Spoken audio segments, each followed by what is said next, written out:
American Psycho by director Mary Harron. If you're seeing this, you may have at least some idea of what kind of journey you may be in for. The movie is called American Psycho, after all. And it is that in plenty in full 80s glory. Based on the book by Bret Easton Ellis, this is either just a brutal story of a serial killer or a poignant look at the total vapidness of this slice of corporate culture and its effect on society. Weird theme going on this month. I'm seriously going to have to offset it with like a bunch of Wallace and Gromit or something. This movie has some not pleasant scenes or pleasant themes at all, really. Patrick Bateman is high class. Stockbroker, trader, doesn't matter? Not really. He gets paid really well for doing, what now?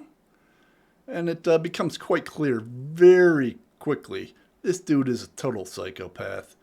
He tells the audience straight up in the narration that he is simply not there. And he just does what he does. Clubbing and coking, listening to and pontificating on suspect 80s music, as most of it was, let's be honest. And is enraged when someone else has a nicer eggshell colored business card with a classier font than his. He is a chameleon within his group of other asshats who think they are the most important people in the room. Perfect camouflage.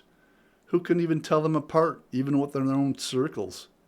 Blatant cheateries with no consequence. Money and status. Narcissism and excess. And with Bateman, a whole lot of rage. This fucker, he's got issues. The worst kinds of issues.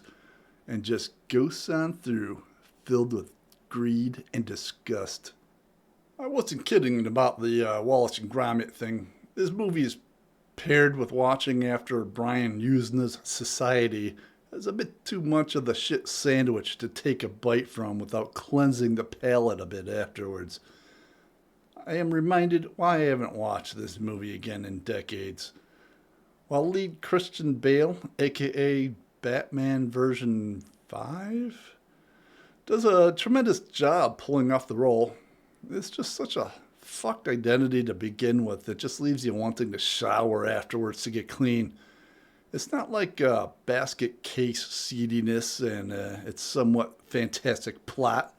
This one slices closer to the bone.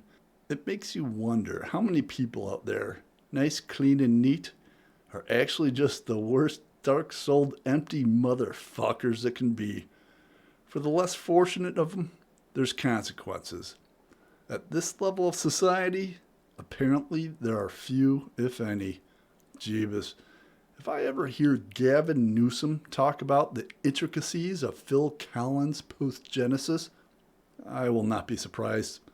Not sure why I'd type that. Totally random. Moving on. News at 11. Hugh Lewis and the news at 12. Notable scene. Is it really hip to be square? Such weird energy as that one plays out. Notable deaths. Chainsaw jarts. And revolving doors of janitor death. So messed up. So for ratings, 3.5 beers. Again, it's not a pleasant story, but it's well told, I guess. Look, 4.5 beers. Slick as sulfurous snot, this one is. So, if you're looking for a darker themed one, this fits the bill. Cheers.